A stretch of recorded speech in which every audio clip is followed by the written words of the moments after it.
Alpha crypto Pidgin analyst. I dey hear of blockchain. Shey na block wey get chain? Abi na block wey dem dey put chain inside? Wetin that one come mean again now? No be only block wey get chain, na the one wey we dey call ice block. My guy, I be, you know wetin this channel dey for now. My guy ask me wetin be blockchain. Blockchain be like normal place wey transaction dey enter.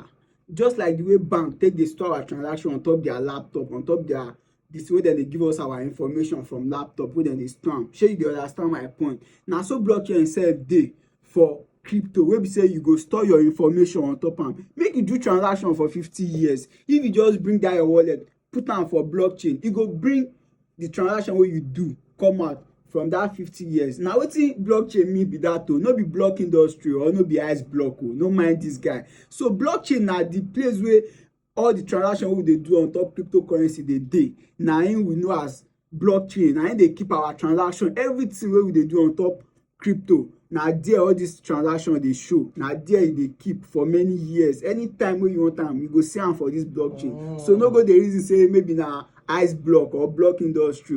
Shey you understand now? Small dey go side, small go carry block. I need to get true.